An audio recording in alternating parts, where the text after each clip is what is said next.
candidatos do que candidatas. Então as mulheres estão ali do lado esquerdo e os homens estão do lado direito. Nós temos algo em torno de mais 70% desses 27 mil, 28 mil, 70% de homens e 30% de mulheres, mais ou menos, dá 31% de mulheres. Né? Mas percebam que a média ficou muito próxima. Vocês conseguem ver a linha ali? Né? A média ficou muito próxima, tanto nos homens quanto nas mulheres. Né? As mulheres, a curva das mulheres, ela saiu um pouquinho do centro. As mulheres são um pouquinho mais jovens que os homens candidatos. Né? A linha tracejada é sempre a linha da média geral, tá? E a curva é a curva de cada um dos sexos, ou mulher ou homem. O que isso nos indica? Quem está dando a média de idade dos candidatos é a média de idade dos homens, porque os homens estão na maior parte ali. Okay? Então a gente pode falar assim, nossa, a média de idade dos candidatos no Brasil é de 47 anos, né? Como é que a gente pode ficar falando em renovação? Como é que a gente pode ficar falando em, temos que fazer... Se a média dos caras é de 47, bem, a média em geral é de 47, mas a das mulheres é um pouco abaixo. A média das mulheres é um pouco abaixo. Embora a distribuição, né, o desvio padrão não seja tão distinto assim. Mas tem outras variáveis no banco de dados do TSE, e eu vou trazer só uma terceira para mostrar para vocês como uma média geral sai de centro quando a gente usa determinadas características. Outra informação que o TSE tem quando você inscreve os candidatos, quando você vai lá... Tem alguém aqui que é candidato ou não? Não. Então, quando você for candidato, se você for, você vai se inscrever lá e vai dar seus dados para o TSE, para o partido, e o partido vai levar para o TSE. Um dos dados é Estado Civil. E para não ficar muito pequeno, eu peguei só 3. Tá? Tem outros, né? Então aqui tem casados, divorciados e solteiros. Né? Bom, percebam que a linha tracejada sempre é a média geral, 47 anos, ok? Bom, percebam que nós temos diferenças em cada uma das curvas, para cada um dos grupos, da distribuição dos grupos. Então, os casados apresentam uma média fora da média geral. Os casados tendem a ser mais jovens que a média geral. Os divorciados também um pouco, embora eles tenham um N menor, né, você tem bem menos divorciados do que os outros grupos, os divorciados também. Agora, os solteiros, esses têm uma média de idade bem mais baixa que a média geral. Estão vendo como se dá a distribuição da curva deles ali? Então, a linha tracejada deles ficaria bem abaixo da linha geral, que é a linha que está constando no gráfico ali. Então, aí você tem ainda viúvos, divorciados, separados judicialmente, viúvos e tal. O que esses caras estão fazendo? Estão puxando a média geral para cima. Enquanto que o N maior, que é o N de casados, fica muito próximo da média geral. Né? Então a média de idade dos nossos candidatos tem muito a ver com a média de idade dos homens e com a média de idade dos casados. A gente pode pegar cor da pele, é outro dado que tem, escolaridade é outro dado que tem, que mais que tem lá? Cor da pele, escolaridade, estado civil, sexo, idade, que é o que nós estamos falando, acho que são essas. Da nacionalidade, mas isso não importa. Bom, o que eu queria mostrar para vocês com esses exemplos é que, primeiro, nós temos um N grande, uma distribuição tende à normalidade, e segundo, que quando a gente coloca variáveis junto com a nossa variável principal, que no caso aí é a idade, existem variações. As medidas de tendência central tendem a variar. Então não dá para falar de uma medida de tendência central para todo o conjunto. Eu não posso falar que todos os candidatos apresentam, para todos os grupos de candidatos, eu tenho uma média de 47 anos de idade. Né? Eu tentei fazer isso com patrimônio, um dos dados que tem lá é patrimônio dos candidatos, mas os gráficos ficavam muito distorcidos, porque vocês devem imaginar, nós temos um número pequeno de candidatos com patrimônios gigantescos e um número grande de candidatos com patrimônio quase nada. Então, uma moto de patrimônio contra cara que tem milhares e milhares de hectares de terra. E aí, de fato, não é uma distribuição normal. Bom, feito isso, vamos começar a pensar um pouco nos instrumentos, né, de coleta de dados. Nós sabemos já o que nós queremos coletar, nós sabemos como nós vamos coletar e nós sabemos qual o potencial analítico e interpretativo do que nós vamos coletar. Agora, vamos começar a discutir um pouco os instrumentos de coleta desses dados, que são os dados quantitativos, né? Esses instrumentos eles devem ter validade para representar determinados fenômenos. Ou seja, eu só posso usar instrumentos se ele for válido para representar o fenômeno. Não apenas um instrumento que seja aplicável, né? Seja útil do ponto de vista é fácil coletar o dado. Ok, mas os dados que eu coletei, eles são de fato válidos para representar a realidade? Bom, para serem válidos para representar a realidade, eles precisam ter algumas características, né? Primeiro, ter validade para ser usado de maneira preditiva. Eu não posso fazer predição se o instrumento que eu utilizei não me produz dados válidos. Em tese, nem mesmo para descrição. Meus dados, meus instrumentos de coleta de dados precisam ser confiáveis, eles precisam apresentar confiabilidade, ou seja, eles precisam identificar variações reais de maneira consistente. Eu não posso pegar um dado de um questionário aplicado sobre temas sociais sensíveis, aplicado dentro de uma escola e comparar com a variação que eu vou encontrar se eu aplicar esse questionário em outros espaços, em espaços públicos, onde o adolescente não tem o medo, né, de estar sendo vigiado. As variações entre essas duas fontes não são confiáveis, porque a fonte importa aí.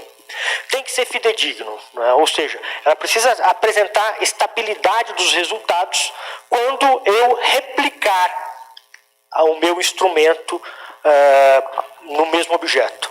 Eu não posso aplicar o mesmo instrumento às escolas, aos alunos de escola e encontrar resultados distintos, não estáveis. Aí ele não é um instrumento fidedigno.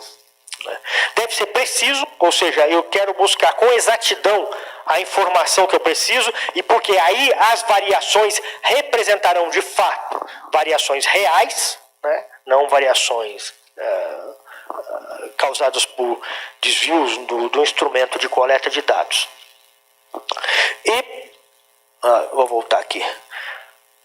Válidos, confiáveis, fidedignos e precisos. Essas características precisam estar presentes no nosso instrumento de coleta de dados. Ok? Precisa ter validade, precisa ser confiável, precisa ser fiel à realidade e precisa ser preciso, né? Tem que ser pontual. Bom, existem 3 formas gerais de a gente coletar informações dos nossos objetos de pesquisa, né? Em especial quando são pessoas. A gente pode observar o comportamento, aquilo que ocorre na realidade, ou observar comportamento fora da realidade, né? O seu ponto forte é o realismo, né? Se eu estou na realidade, estou estudando, seja no ambiente natural lá do objeto, lá, estou estudando determinado animal da fauna brasileira, vou até o local em que ele vive e fico observando o que ele faz. Não mudei nada, nem apareço. Não mudei nada na realidade. Então, eu estou observando o comportamento, né? E vou descrever o comportamento que eu observo. O seu ponto fraco é justamente a necessidade de acompanhar a realidade estudada, né? Nem sempre nós conseguimos fazer isso. Segundo, a forma de obter informações dos nossos objetos é criar situações artificiais e observar o comportamento dos indivíduos, né? Podem ser pessoas ou não, diante dessa situação artificialmente produzida, né? Isso permite algum controle das condições prévias para explicar o comportamento, ou seja, a consequência tem suas causas controladas, mas, por outro lado, nós sabemos que determinados comportamentos em laboratório podem ser bem distintos do comportamento em sociedade. Em especial quando nós estamos falando de seres humanos. Então você coloca o ser humano dentro de uma sala de teste, ele vai te dar respostas que não necessariamente ele te daria se ele enfrentasse as mesmas consequências ou os mesmos efeitos lá na realidade. É muito comum, inclusive, isso acontecer. E a terceira forma é perguntar às pessoas o que elas pensam, o que elas sabem, qual é o comportamento delas, né? E aí usamos questionários para fazer essas pesquisas em survey. E aqui a vantagem é que nós temos maior representatividade das respostas, porém a desvantagem é que nós não medimos o comportamento, nós medimos opinião, nós medimos informação produzida para ser uma resposta a uma pergunta. Então nós não estamos identificando em questionários comportamentos, nós estamos identificando opiniões sobre comportamentos. Tá? O indivíduo pode dizer uma resposta a um questionário e ter um comportamento totalmente distinto daquela resposta. Nós não medimos comportamentos, nós medimos opiniões sobre fatos e sobre comportamentos em nossos questionários. Deixa eu perguntar uma coisa para vocês. Na aula passada nós fizemos um intervalinho. Vocês querem intervalo agora? Porque eu estou vendo que alguns estão levantando e tal, não sei como é que está o pessoal lá no remoto, mas estou vendo que vocês estão um pouco impacientes e pode ser que queiram... Vamos fazer assim 10 minutinhos? Então voltamos em 10 minutos, ok? Tudo bem? Beleza.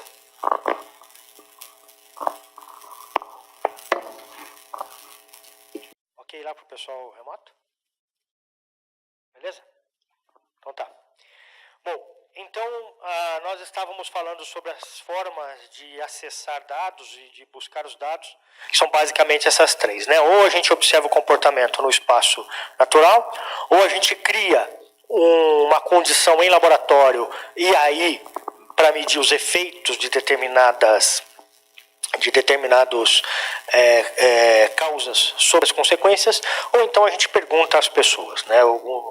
A partir daqui o meu foco será nessa letra C, nessa terceira forma, que é a forma de fazer perguntas, né? Perguntar, existe toda uma teoria sobre o questionário, existe todo um volume, um conjunto de estudos sobre a forma, o conteúdo, a forma de aplicar questionários, que não vai dar tempo de discutir isso aqui, por óbvio, mas para quem pretende utilizar esse instrumento, eu recomendo o investimento em algum tempo e alguma energia sobre essa discussão, porque faz muita diferença. A maneira como se constrói um enunciado de uma pergunta é fundamental e ela interfere nas respostas, no tipo de resposta que a gente tem, né? As alternativas que nós apresentamos interferem sobre o tipo de resposta que a gente vai ter, até mesmo as coisas materiais. Os norte-americanos, eles têm uma tradição muito grande de estudo sobre o survey, né? Sobre o questionário. Então é uma pesquisa interessante que eles fizeram uma comparação para medir o comportamento do respondente sem mudar nada além do número de páginas do questionário. Isso era antigo, quando ainda era usado papel. Então, foram feitos 2 grupos, né? O mesmo questionário, as mesmas perguntas, as mesmas alternativas de resposta, mas em metade dos respondentes, o questionário estava reduzido a um corpo muito pequeno. Então, havia 2 ou 3 folhas de papel só para terminar o questionário. E na outra metade, eles aumentaram o tamanho do corpo, do texto, e colocaram em um monte de páginas. O questionário ficou num monte de páginas. Então, o respondente via o entrevistador mudando aquelas páginas e fazendo pergunta, e mudando página e fazendo pergunta, enquanto que a outra parte não. A outra parte viu que o entrevistador tinha só 2 páginas. Eram exatamente as mesmas perguntas, as mesmas respostas. O que eles queriam medir? Eles queriam medir o efeito visual do respondente que olha aquele maço de papel e fica pensando no tempo que ele ainda vai levar respondendo aquele questionário. Bem, qual foi o resultado? O resultado foi que naquele grupo que estava respondendo para o maço de papel, da metade para frente, aumentou o percentual de não respostas, né? De resposta, não sei, não tenho opinião, né? Porque aí a pessoa está querendo terminar logo, né? Embora ela tenha, só que ela vê aquele monte de papel e fala, puxa, isso vai levar um tempão, né? Enquanto que para o outro grupo, a mesma pergunta, não houve um crescimento do percentual de não sei, não sei, passa para outra, não quero responder essa. Então, isso tem efeito. Quando a gente está trabalhando com um questionário, a gente precisa se preocupar muito com as questões técnicas. Não é simplesmente pensar nas perguntas da minha cabeça, botar no papel e sair fazendo o questionário, e nem também simplesmente replicar o que já foi feito. O que já foi feito foi pensado para um universo, para uma amostra, que pode não ser o mesmo que o seu. E aí você precisa pensar especificamente no seu universo. Então vamos começar a falar algumas coisas que eu considero as mais importantes sobre os questionários, né? Esses dois autores definem o survey como um estudo científico de unidade de uma população formada por pessoas, instituições ou qualquer objeto físico. A gente não precisa apenas aplicar questionário a pessoas. Nós podemos aplicar questionários a pessoas que respondam ou que representem determinadas instituições. E elas não estão falando por elas, estão falando por essas instituições, não é? E a partir desses questionários, a gente conhece e observa a população em suas condições naturais. Então ele está respondendo lá no seu habitat natural, né? Essa é uma diferença em relação aos experimentos. E a partir dessas respostas nós podemos fazer afirmações aplicativas, quantitativas, aplicadas às características da população. Sempre lembrando da restrição, de que com questionário nós estamos falando de opinião e não de comportamento. Nós estamos medindo opinião, não estamos medindo comportamento. Um questionário é formado por perguntas, que podem ser perguntas abertas ou fechadas. Pergunta aberta, você não dá uma opção pré-estabelecida ao respondente. Pergunta fechada, você dá uma opção pré-estabelecida para o respondente e ele tem que escolher entre as opções que você deu. É óbvio que na pergunta fechada, o pesquisador está limitando a possibilidade de resposta, não é? Então eu fechei as alternativas ali em 4, 5, tecnicamente nunca deve se passar de 7. Até 7 respostas possíveis. Mas se o meu respondente tivesse uma 8ª, ele não tem a possibilidade de apresentá-la. Por outro lado, ele apresentaria na pergunta aberta. Só que isso me prejudicaria e dificultaria muito a minha análise e descrição dos dados. Por quê? Porque em tese eu teria um número quase igual ao número de respondentes em relação ao número de respostas. O que acontece muitas vezes é que questionários com perguntas abertas, depois o pesquisador tem um segundo trabalho, uma segunda etapa do trabalho, que é fechar as respostas. E no final ele acaba fechando em 4, 5 alternativas que ele já poderia ter apresentado antes. Então, se nós estamos trabalhando com um N grande, perguntas abertas só se justificam se o objetivo for mesmo medir a variação na composição da resposta e não a variação na resposta. Porque a variação na resposta nós podemos dar com as perguntas fechadas. E sobre o conteúdo, né? Então as nossas perguntas podem ser sobre fatos, ações, opiniões e intenção, né? Então nós podemos fazer perguntas sobre o conhecimento de fatos, profundidade do conhecimento de fatos, sobre ações, qual seria o comportamento em determinada condição, sempre lembrando que nós não estamos medindo o comportamento, estamos medindo uma resposta a o tipo de ação que seria adotada. Opinião é o mais comum, não é? Então nós pedimos avaliação das pessoas sobre a vida delas, sobre a vida do outro, sobre a vida do governo, em pesquisas de opinião. E intenção. Quais são as intenções dos indivíduos em determinado momento ou em determinada condição, né? O que ele pretende fazer. Nunca devemos usar um questionário produzindo perguntas que declaradamente pretendam medir o nível de conhecimento sobre determinado assunto. Um respondente não está ali para ser avaliado. Se ele perceber que ele está sendo avaliado, você perdeu o seu respondente.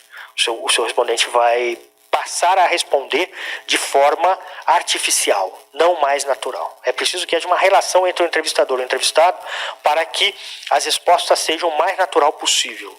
E para isso, elas não podem medir conhecimento. Tipos de surveys, né? Tem o mais comum, é o chamado survey de corte transversal, onde as informações são coletadas em determinado momento do tempo para explicar as variações da população naquele momento. Então, o survey transversal é esse que a gente aplica o questionário agora e a gente quer estudar quais são as variações das respostas nesse momento. Ele não visa explicar variações ao longo do tempo. Okay?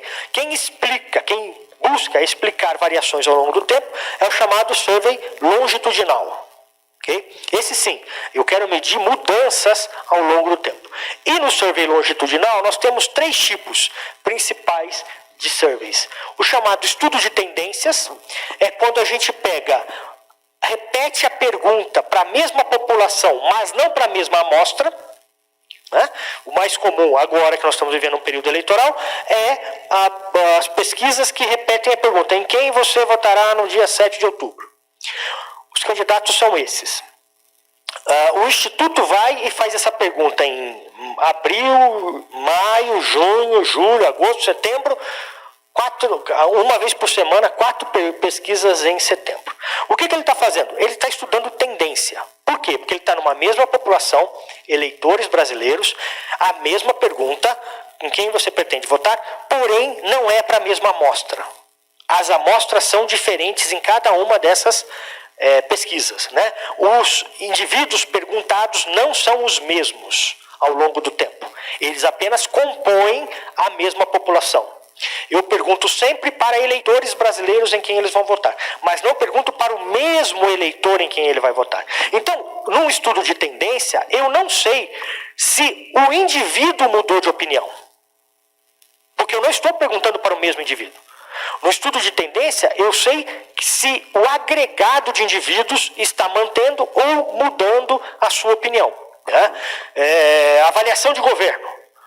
O atual governo ele é ótimo, bom, regular, ruim ou péssimo? Então, essa é uma pergunta de estudo de tendência. Então, ela vai sendo feita ao longo dos 4 anos de um governo. Né? Eu pergunto sempre para uma amostra da população daquele governo, mas não é para o mesmo indivíduo. Então, eu não sei se as pessoas mudaram individualmente de posição, se o agregado apresenta alguma variação. Quando eu quero falar de indivíduos, aí eu posso usar o estudo de coortes. O estudo de coortes, ela foca em uma população específica para análise. Né? Então, eu não tenho necessariamente os mesmos indivíduos na amostra, mas eu tenho a mesma característica na amostra. Ou seja, eu preciso recortar da população essa característica. Por exemplo, acompanhar uma turma de formandos por ano ou acompanhar os nascidos logo após uma guerra. Né? É muito comum isso. Pesquisas foram feitas para acompanhar os nascidos nos anos 50 na Europa. Né? Entre 50 e 55. Então, eu vou fazendo a partir dos anos 70, a cada década ou a cada 5 anos, eu replico o mesmo questionário. Só que a minha amostra é daqueles que nasceram entre 50 e 55. Não é exatamente o mesmo indivíduo, mas é essa característica que me importa, esta coorte que me importa.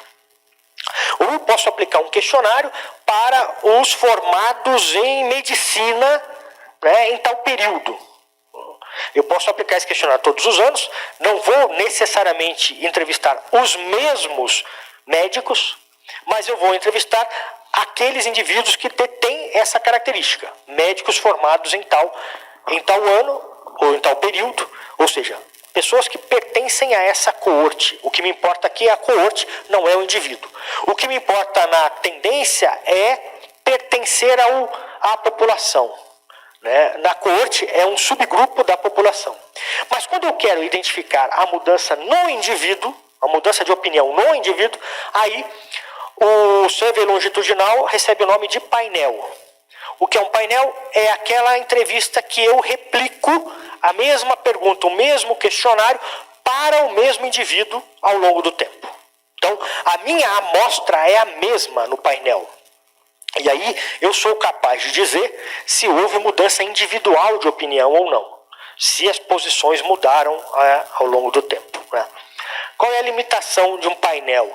É que você precisa começar com uma amostra muito grande, porque você sabe que você vai perder indivíduos integrantes da sua amostra ao longo do tempo. Né? Quanto maior o tempo de duração da sua pesquisa, né? Maior o número de painéis maior o número de ondas que você for realizando nessa sua pesquisa de painel, mais você corre o risco de perder. Né? Então, os painéis eles apresentam essa limitação.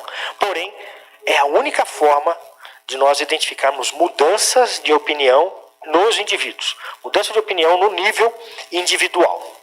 Ok? O que nós mais fazemos, de fato, é o primeiro lá, é o transversal. Então, nós aplicamos o questionário uma vez para descrever os comportamentos nesse momento. Né? Quanto à estrutura, antes de entrarmos no questionário, eu vou falar só sobre as observações, que são outra forma, outro instrumento de coleta de dados que não é o questionário. Tá? Então, nós podemos fazer observações da realidade, aquela primeira forma lá. Sobre as observações da realidade, nós podemos fazer uma observação assistemática ou sistemática. Né? A sistemática sem nenhum controle ou instrumento apropriado, sistemática em condições controladas e utilizando determinados instrumentos, como caderno de campo, gravação, etc, etc, etc.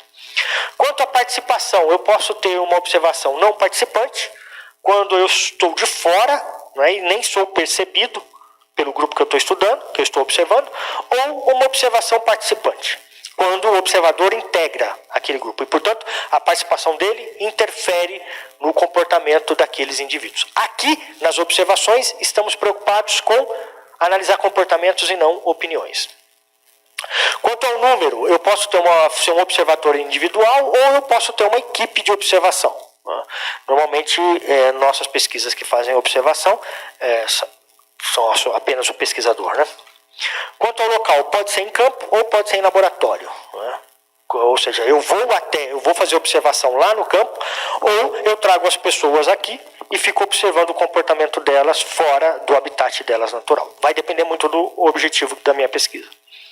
E quanto à técnica, pode ser o que se chama de observação militante, quando eu estimulo como pesquisador determinados comportamentos, ou uma técnica não militante, quando eu espero os comportamentos naturais. Aqui é óbvio, não estamos falando de militância partidária política. Militância eu estou estimulando determinadas discussões. Né? Me interessa saber qual é o comportamento das pessoas quando esse assunto aparece. Aí eu jogo esse assunto e fico vendo o que vai acontecer. Né? Outro tipo de coleta de dados é via entrevistas, estudo de caso ou grupo focal. Rapidamente, as entrevistas em profundidade, que não são utilizadas em métodos quantitativos, são em métodos quali, né?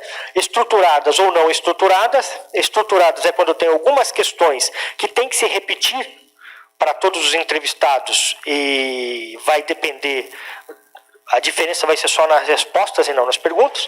Ou entrevistas não estruturadas, quando eu tenho liberdade total e eu estou, na verdade, dialogando de maneira quase que exclusiva com cada um dos entrevistados e deixo que a conversa leve à discussão. Óbvio que aqui nós estamos falando de uma dificuldade muito maior na etapa posterior da pesquisa, que é a etapa de codificação e análise dos resultados. História de vida é uma outra forma de coleta de dados, né, que a gente busca informações, opiniões e às vezes até reações sobre determinado tema, deixando que o entrevistado construa o seu passado. História de vida não é uma entrevista em profundidade. História de vida é uma conversa que busca informações sobre o passado. É bem diferente de entrevista em profundidade. Estudo de caso, quando a gente tipifica um indivíduo, uma comunidade, organização, um bairro para estudar. Neste caso, a justificativa está no objeto. Por que eu estou fazendo um estudo de caso? Porque esse objeto tem determinadas características que justifica isso. E grupo focal é quando eu uso uma técnica de reunir um número pequeno de indivíduos em pequenos grupos e submeto a esses grupos, a esses indivíduos, determinados temas e espero que eles falem sobre esses temas. Né? O grupo focal, atualmente, ele é formado por 8 indivíduos, normalmente é por 8 indivíduos, com determinadas características que os colocam como grupo, e o objetivo é ver qual é o comportamento desses indivíduos em grupo. De novo, nós temos uma limitação que é o espaço artificial, né? Então eles estão sentados ao redor de uma mesa, estão conversando sobre o assunto, não necessariamente eles teriam as mesmas posições, manifestações e opiniões em sua vida social normal. E hoje existe uma série de técnicas usadas para grupo focal de estímulos, né? Usando vídeo para estímulo. Tem grupo focal que colocam aqueles eletrodos na cabeça das pessoas e aí ficam vendo qual é o estímulo de fato, em que parte do cérebro, quando ele vê uma imagem, aquilo ativa e tal. E, enfim, há um conjunto muito grande de técnicas que foram desenvolvidas ao longo do tempo. O grupo focal começa lá nos anos 40 nos Estados Unidos e hoje a gente tem uma técnica muito avançada de coleta de informações. Antes de entrar na matriz de dados, eu quero só mostrar para vocês uma parte, para voltar aqui à questão dos questionários. Essa parte é a parte do manualzinho que eu já indiquei para vocês na outra aula, e trata só da formulação de perguntas em um questionário. Agora vamos voltar aqui para o questionário. Então, a organização de um questionário ela se dá sempre em 2 unidades principais: o enunciado da pergunta e o enunciado das alternativas. Aqui pensando sempre em perguntas fechadas, tá? Com alternativas fechadas. Eu vou dar alguns exemplos para vocês. A primeira é uma pergunta dicotômica, né? Então, o senhor concorda ou discorda com a seguinte afirmação? De maneira geral, no último ano a economia brasileira tem melhorado. Concorda ou discorda? Bom, 2 coisas técnicas importantes aqui. Primeiro, tem um código na frente da opção 1 e 2. Eu, pesquisador, coloquei esse código. Podia ser 0 e 1, podia ser 2 e 1, podia ser 10 e 20, podia ser 1000 e 8000.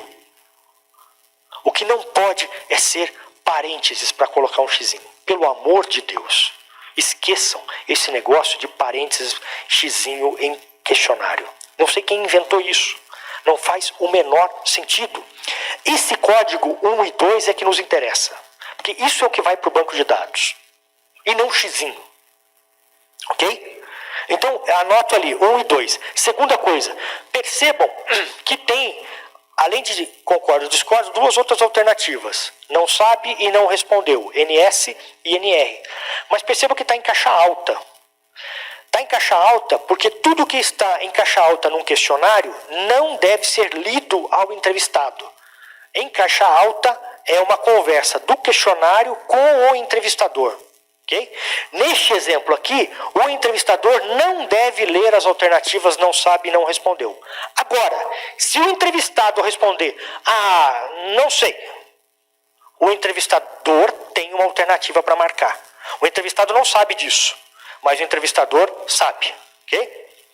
Por que isso? Porque quando eu não digo não sei e não quero responder, eu evito o chamado falso negativo.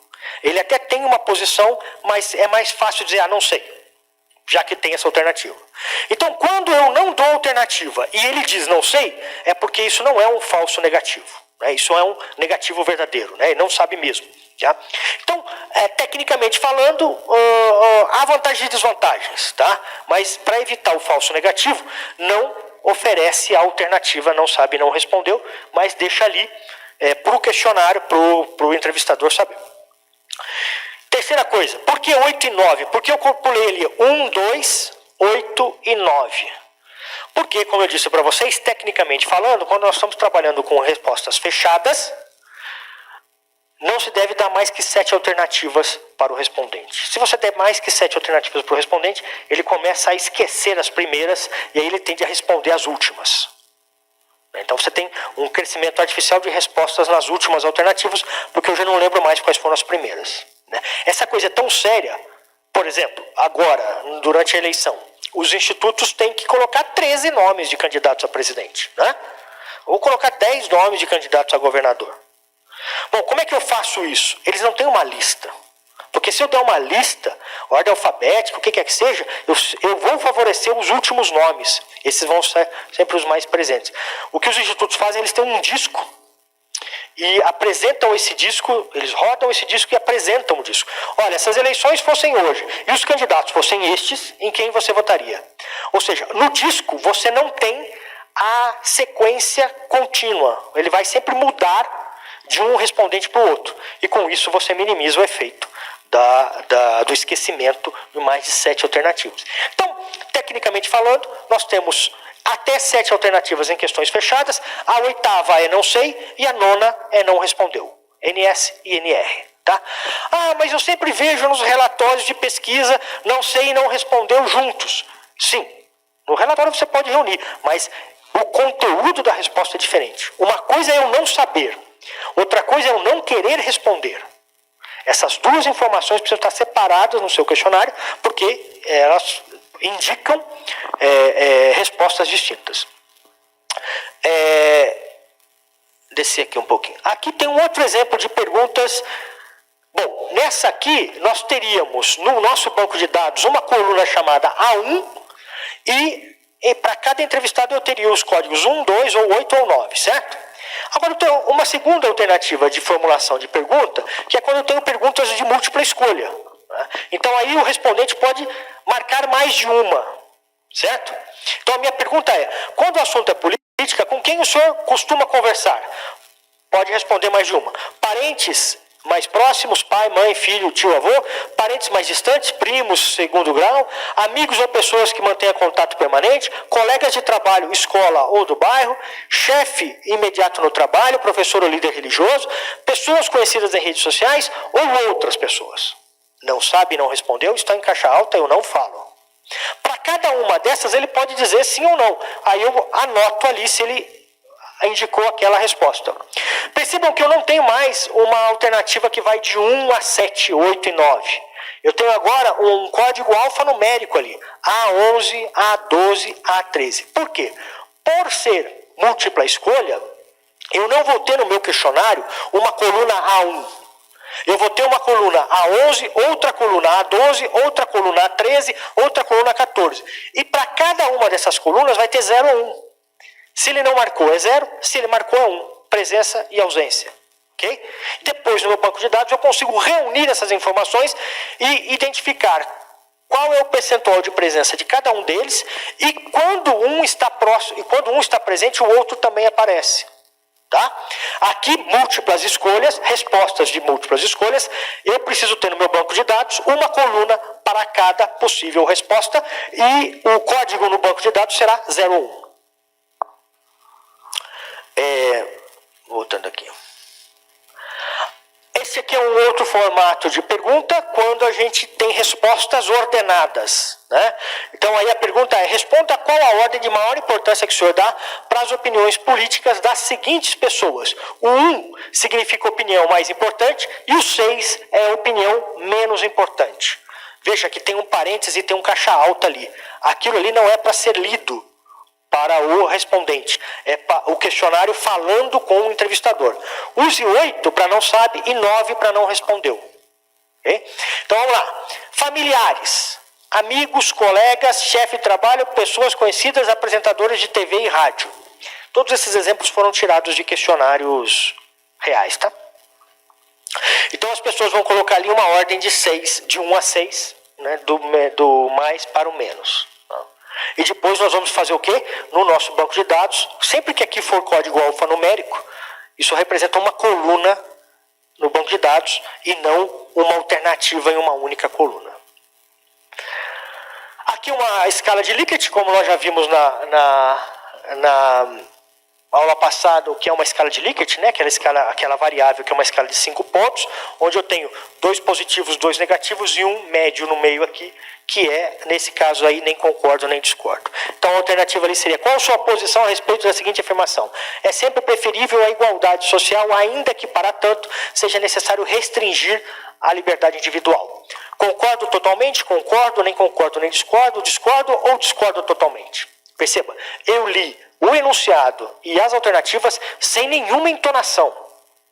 E é preciso ler todo o enunciado da mesma forma para todos os entrevistados.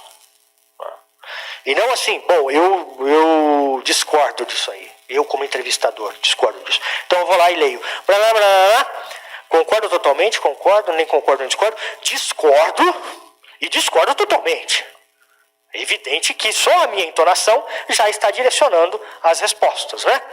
Então é muito importante treinar, entender. E olha que o enunciado tem que ser neutro. Não pode dirigir para um ponto ou outro das respostas. Vamos ver se tem mais alguma aqui. Essa aqui é uma outra forma de perguntar, que é quando você coloca a pergunta em escala de valores, né? Em uma escala de 1 a 7, onde você posicionaria o seu curso de graduação? No que diz respeito a currículo. Se for 1, é atrasado. Se for 7, é atualizado. Você pode escolher de 1 a 7. Corpo docente. Se for despreparado é 1, se for preparado é 7. Você escolhe de 1 a 7. Né? Infraestrutura, se for precária é 1, se for adequada é 7. Alunos, se forem desinteressados é 1, se forem interessados é 7. Então, essa resposta é uma gradação para cada uma daquelas 4 dimensões que estão apresentadas no questionário. Vejam, sempre que eu tiver código alfanumérico, isso indica que isso aqui é uma coluna e não é a coluna está aqui, certo? Isso é uma variável dentro do nosso questionário. E tem as perguntas encadeadas, né? Que uma resposta depende da outra. Você está matriculado em algum curso universitário no momento? Sim. Se ele respondeu não, eu não faço a segunda pergunta. Certo? Eu vou pular isso aqui, que eu quero mostrar para vocês só um exemplo de questionário, que está aqui bem no final. Pré-teste. Pré-teste é fundamental para você saber se seu enunciado está calibrado e se você considerou todas as alternativas. Faça um pré-teste com pessoas próximas das características que você vai pesquisar, mas que não sejam as mesmas, é claro. Né? Mas é fundamental um pré-teste. Aqui tem um anexo que tem um layout de questionário para pré-teste. Então você tem a hora e o horário exato em que o questionário começou, faz uma apresentação. Olha, eu sou tal pessoa, confia em mim e tal. Vamos começar. Um questionário é uma relação entre duas pessoas. Precisa ter confiança. Se não tiver confiança, você vai enviesar as respostas artificialmente e vai prejudicar o seu questionário. Aqui nós temos a pergunta, o enunciado, as alternativas, e aqui esse é um exemplo de pré-teste em que eu tenho como anotar se houve algum problema no enunciado, ou se houve algum problema no significado do enunciado. Eu anoto aqui, olha, o meu respondente não entendeu. Eu anoto aqui porque eu vou ter que mudar esse significado, esse enunciado depois para o meu respondente. E ao lado, aqui nessa coluna direita, está um espaço para o entrevistador anotar qual foi a alternativa. Né? Aqui ele anota, você já foi membro de associação comunitária ou de bairro? Não. Eu vou fazer um X aqui no 2. E depois eu vou colocar o número 2 aqui. Por quê? Porque nem sempre quem está aplicando o questionário vai montar o banco de dados. E essa coluna aqui facilita a montagem do banco de dados. Quem for digitar o banco de dados vai apenas nessa coluna aqui. Né? Passou do X para o número. Ok? Basicamente, aí no meio do questionário você pode ter avisos para o entrevistador. Atenção, entrevistador, pergunte a próxima questão apenas para os que moram em prédio ou condomínio. Para os outros, pule para a questão X. Okay? Aqui está em caixa alta, o questionário está conversando com o entrevistador, não é para ler para o entrevistado. Tá? Aqui é todos aqueles formatos que eu já mostrei para vocês. Beleza? Alguma dúvida?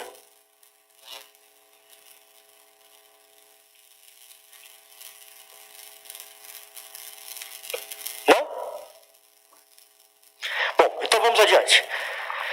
A matriz de dados. Uma matriz de dados, então, ela contém unidades, variáveis e valores.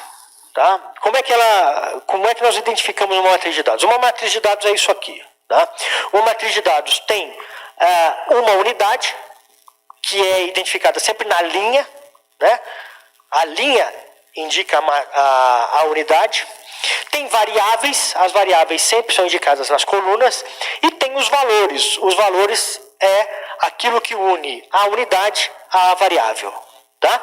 Então, o que nós coletamos em um questionário são valores relativos a variáveis e a unidades. Uma matriz de dados é formada por esses três elementos. Olá, pessoal. Então, agora damos início à nossa última chamada, agora às 11h30. A palavra é estudo, então, por favor, se o pessoal do remoto e presencial puder acessar o Moodle, a palavra é estudo. Eu gostaria de aproveitar só para dar um aviso que na semana que vem, dos dias 2 ao dia 5, estará acontecendo um evento aqui na universidade, que é o CIEP. Então, não haverá aula no dia 3, que é na quarta-feira. Então, não teremos aula, tanto remoto quanto presencial. E é isso. Obrigada.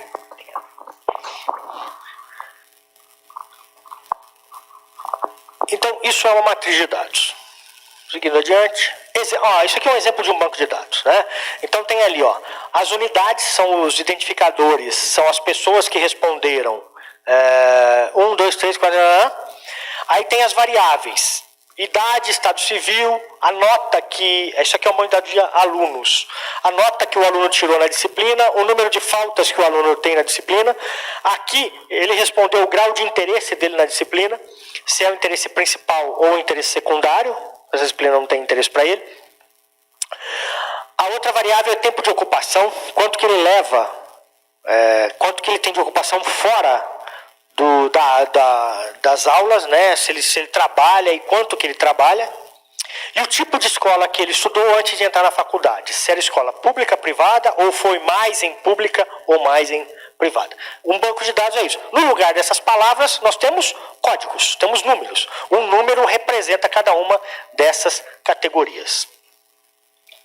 Quando a gente está trabalhando em variáveis isoladas, nós podemos criar índices, né, que são indicadores mais complexos, indicadores mais completos de determinado fenômeno. Né? O IDH, por exemplo, o Índice de Desenvolvimento Humano, ele é formado a partir de 3 dimensões e cada uma das dimensões com dezenas de variáveis. Né? Então nós temos no IDH uma tentativa de ser um indicador mais completo sobre esse conceito, que é um conceito de desenvolvimento humano. E esse conceito de desenvolvimento humano está ligado a 3 dimensões: saúde, econômica, né, dinheiro e tal, e educação formal. Dentro de cada uma dessas 3 dimensões, nós temos dezenas de variáveis. E aí criam-se os índices. Os índices, eles são econômicos, porque nos permitem identificar diferentes características em um mesmo valor. Então o IDH varia de 0 a 1 teóricos, né? Quanto mais próximo de 1, maior o desenvolvimento humano de determinada sociedade. Mas para formar índices e escalas, nós precisamos ter alguns critérios. Né? O primeiro critério é que precisa ter validade lógica. Não adianta eu colocar dentro de um índice uma variável, um elemento que não tenha uma validade lógica. Né? Para medir, por exemplo, o desenvolvimento humano, eu colocar ali uma variável que indique, sei lá, o dia médio de nascimento das pessoas no mês. Não faz o menor sentido. Tem lógica essa variável para medir o desenvolvimento humano. Eu costumava usar o exemplo de signo, mas aí eu percebi que as pessoas começam a ficar incomodadas quando eu uso o exemplo do signo, porque signo é algo importante para algumas pessoas. Mas enfim. E tem que ter variação do item. Né? Além da validade lógica, tem que ter variação do item. Por quê? Porque não adianta eu colocar uma variável que não varia, que não muda. a contribuição dela para o índice vai ser muito baixa. Então eu preciso que apresente uma variação do item. Precisa existir também uma relação bivariada, ou seja, eu tenho desenvolvimento humano quando eu tenho mais infraestrutura de saúde e mais população com escolarização formal.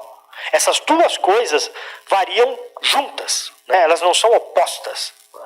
Então tem uma relação bivariada e eu tenho uma relação multivariada quando eu tiver mais que duas variáveis. Então eu tenho desenvolvimento econômico, desenvolvimento de infraestrutura de saúde e desenvolvimento educacional ao mesmo tempo. Elas variam na mesma direção. O que eu quero medir é quanto que dessa variação se dá proporcionalmente em relação à outra. Escala de Likert eu já mostrei para vocês, é aquela de 5 pontos, né? E tem os testes de confiabilidade. Existem testes estatísticos, e aí está, de novo, a teoria estatística para nos ajudar a aumentar a confiabilidade nos métodos quantitativos. Existem testes de confiabilidade.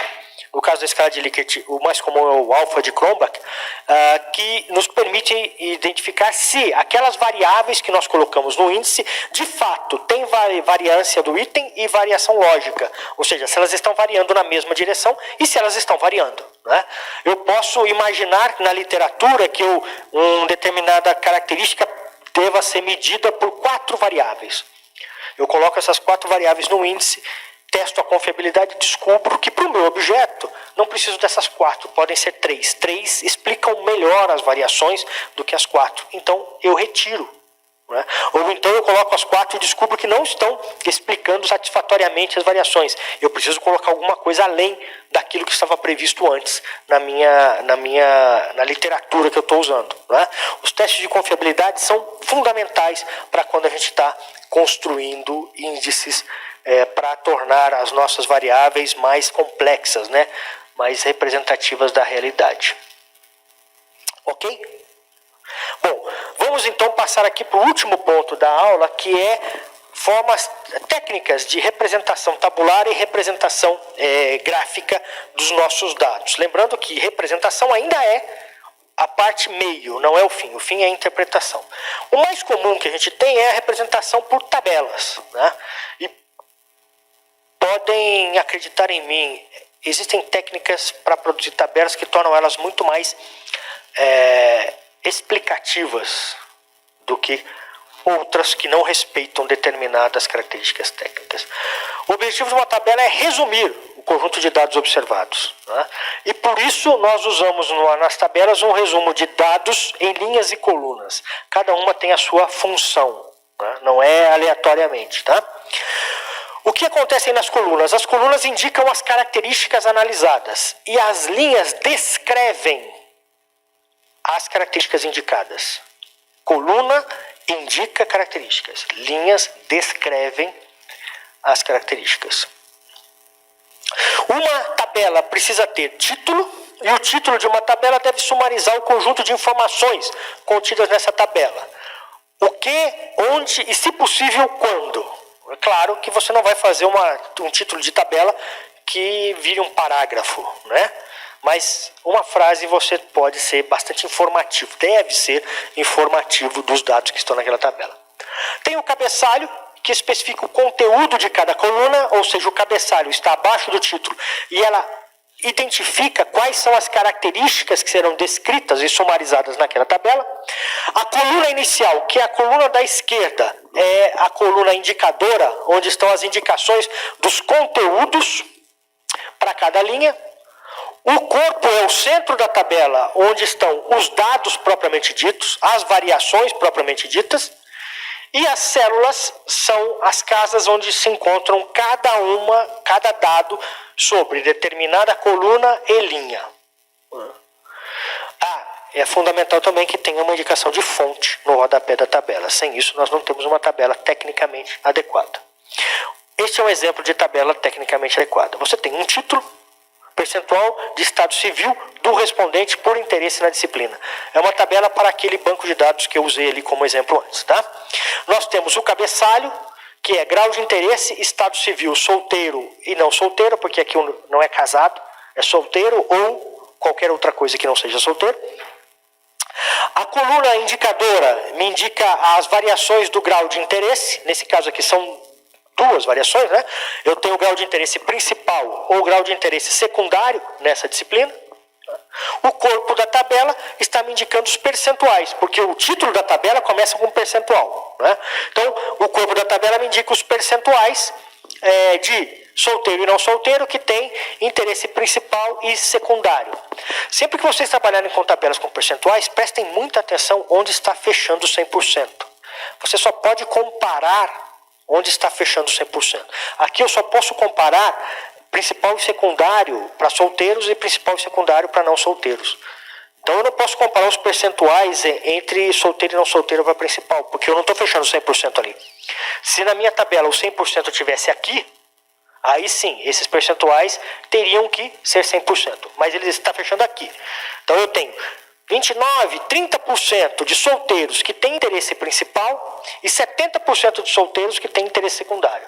Enquanto que para os não solteiros, aumenta o interesse principal, 42, né? 48 a 52. Ok? Lembro aqui, porque está fechando 100% aqui. Se estivesse fechando aqui, estaria lendo aqui. Beleza? Mas uma tabela precisa ter isso. No caso da UFPR, ela pede o ABNT e a UFPR usa o ABNT, que uma tabela está com as laterais vazadas. É aberta.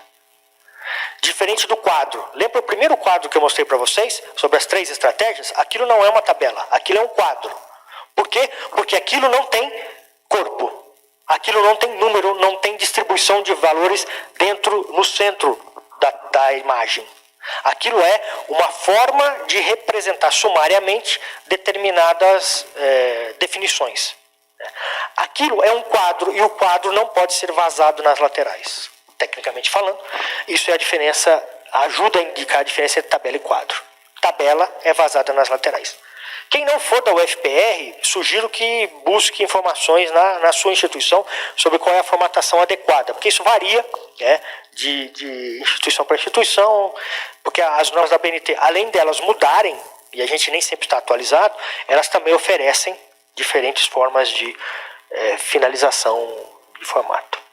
Além das representações tabulares, nós temos as chamadas representações gráficas. Os gráficos, que nós também podemos usar para sumarizar as informações. Um gráfico é uma forma de transmitir uma ideia. Portanto, um gráfico só é bom se houver uma ideia antes dele. Um gráfico não é bom quando não tem uma ideia a ser transmitida. Então, antes de fazer o gráfico, você olha para os seus dados e pensa, que ideia eu quero transmitir com isso? Qual é a informação principal? Uma ideia fraca, uma teoria fraca produzirá gráfico fraco. Um gráfico é incapaz de produzir informações sobre tudo. Você seleciona o que mais importa. Todo gráfico deve apresentar de maneira simples, precisa e eficiente os seus dados. Ou seja, simples, preciso e eficiente para aquilo que você quer transmitir. Focar na substância das informações e não na metodologia ou na técnica para apresentação. Eu sei que é muito legal agora, inclusive é muito bacana ter essas técnicas de animação de gráficos, mas assim, na boa, 80% do que eu vejo é uma confusão de informação sem foco algum. Nesse sentido, é muito melhor ser gráfico raiz que gráfico Nutella. Condensar muitos números em um pequeno espaço requer talento, experiência e principalmente foco, precisão. E um gráfico propicia uma comparação visual, seja por formatos, seja por cores. Então pense, eu quero permitir comparação visual, depois eu penso como fazer. Por outro lado, o que não deve ter em gráficos? Não deve ter informações óbvias, né? Ou para os não iniciados no assunto. Ou seja, poxa, eu vou produzir um gráfico sobre a distribuição do sexo entre os candidatos no Brasil. Todo mundo sabe que é 70-30. Para que eu vou fazer 2 colunas de 70-30 de homens e mulheres candidatos no Brasil? É óbvio. Um gráfico não deve ser exageradamente dinâmico, aí vocês perceberam um pouco da minha crítica ao gráfico Nutella e decorado, né? Porque aí aquela variação de cores gera uma confusão para as pessoas e atrapalha ao invés de ajudar, perde o foco. Vou mostrar alguns gráficos para vocês rapidamente para a gente terminar, né? Porque termina em pouco tempo.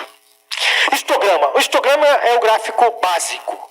Ele permite é um dos mais úteis e simples para analisar distribuições de variações de uma única variável, né? Então o histograma é isso aqui.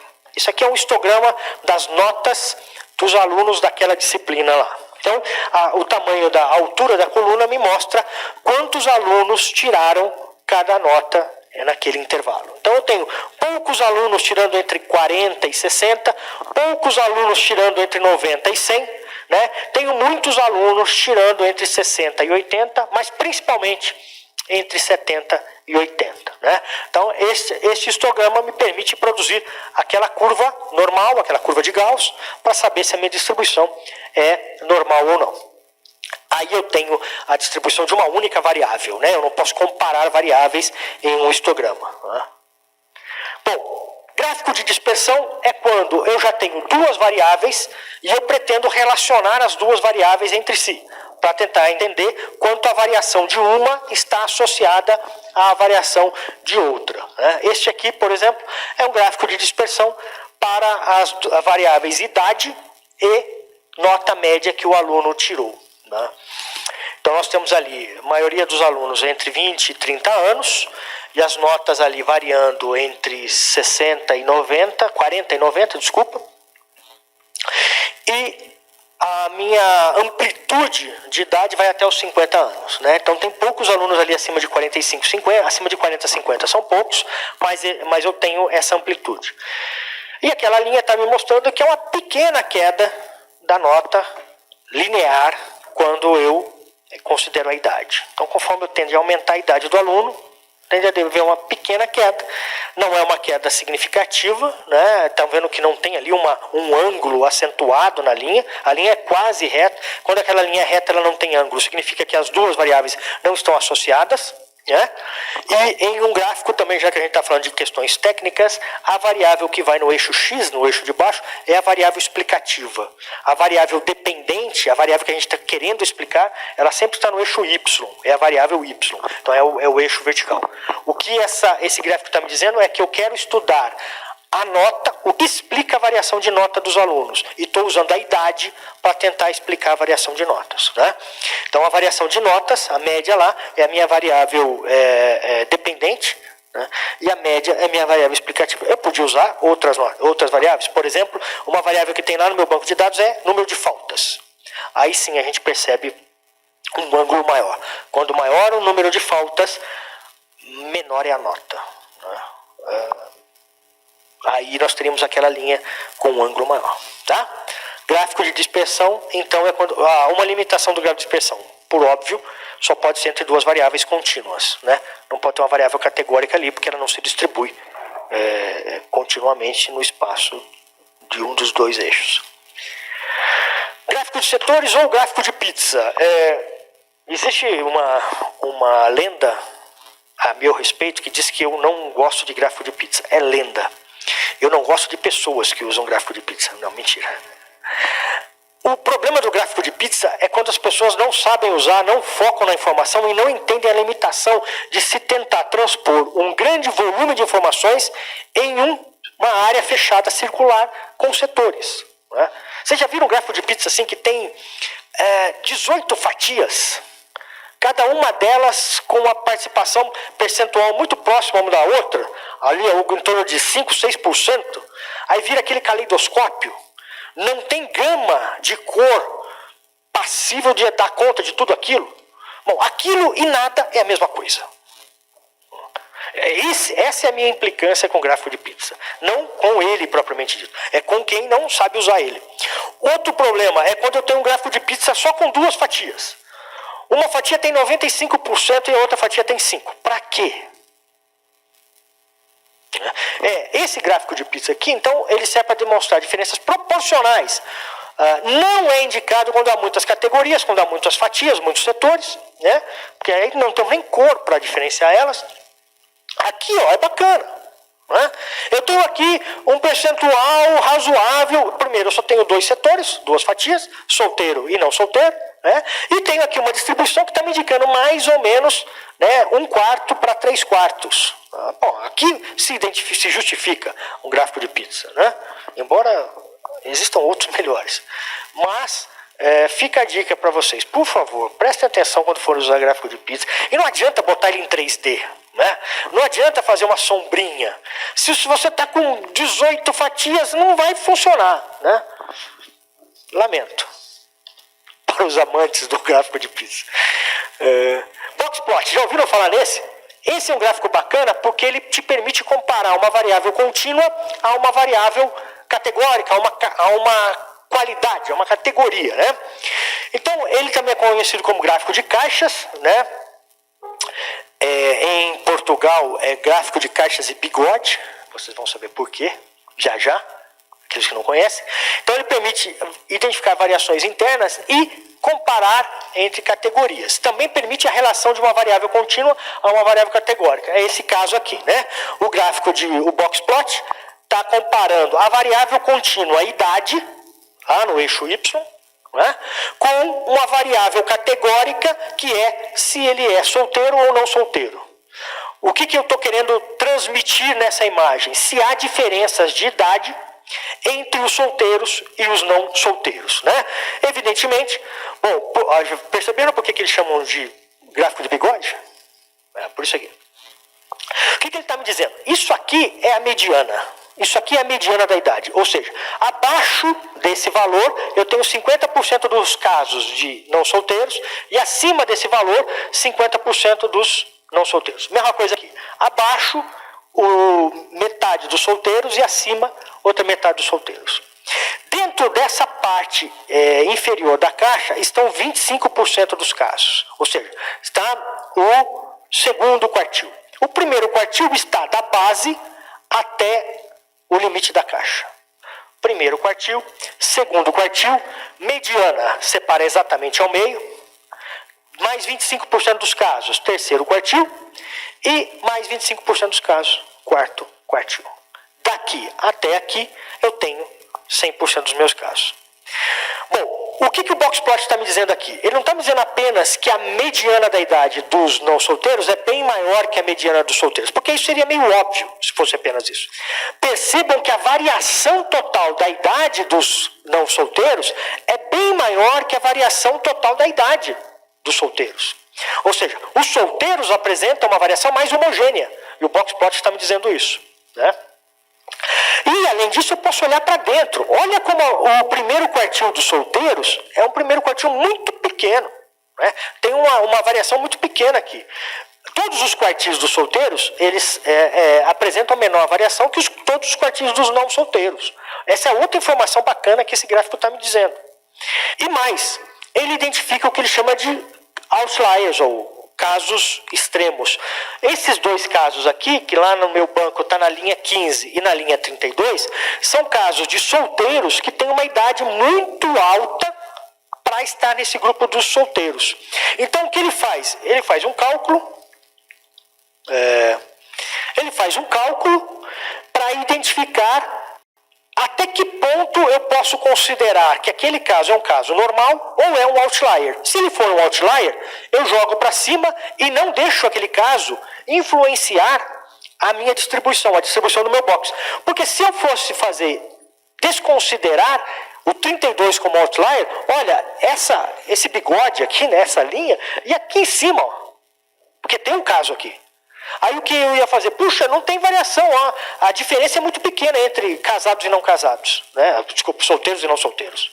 Mas não, são dois outliers que não podem ser considerados como integrantes da distribuição dessa variável. Ok? Então aqui nós temos o limite do primeiro quartil, que é da base de baixo até o início da caixa.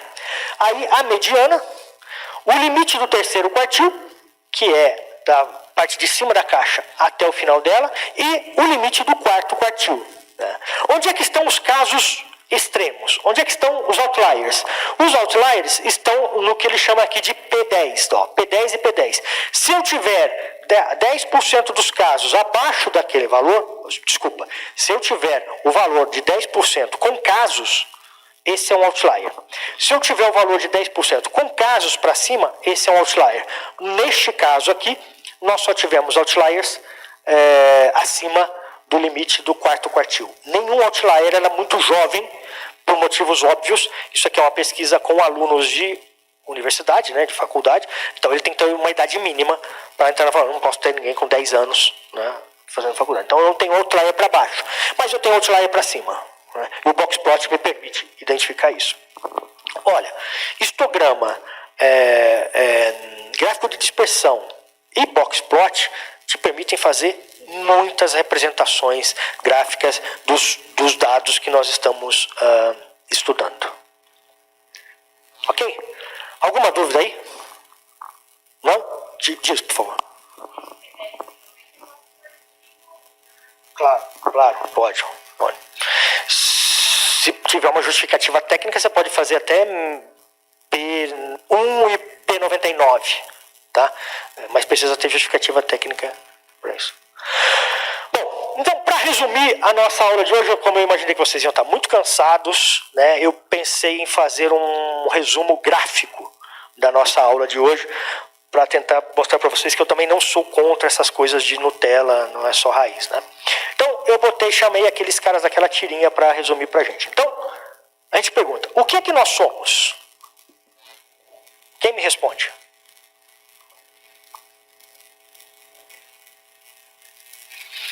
Seres humanos. Nós somos pesquisadores. Nós não somos subgrupos de pesquisadores, somos pesquisadores. Agora, de que tipo de pesquisadores nós somos? Isso, somos majoritariamente quantitativos. Não somos exclusivamente, ninguém é exclusivamente quant, nem exclusivamente quali. Somos quase derrubei água aqui. Somos majoritariamente quantitativos. Okay? Pesquisadores majoritariamente quantitativos. E o que nós fazemos? Antes disso, o que nós fazemos? Nós fazemos representações da realidade. Nós não fazemos nada além disso. Qualquer pesquisador, quantitativo ou não, faz representações da realidade. Né?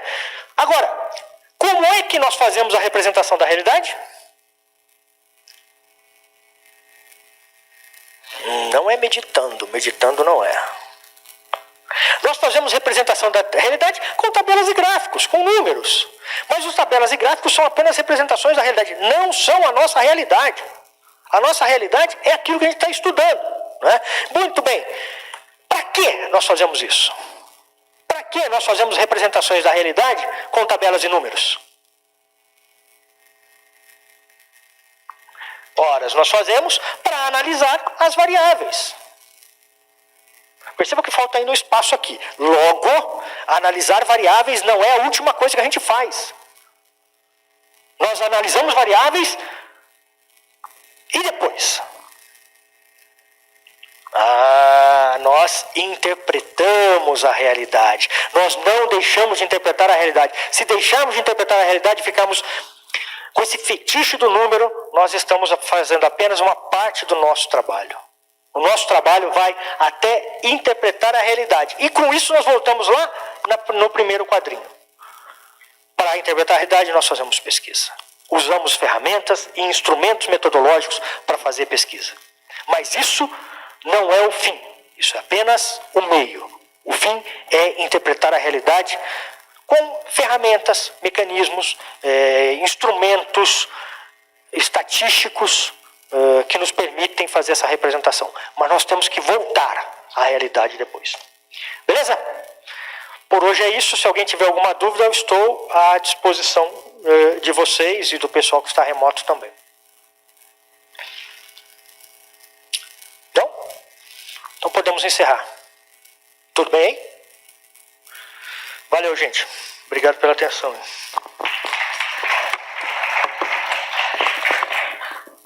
11h59, hein? Pontual.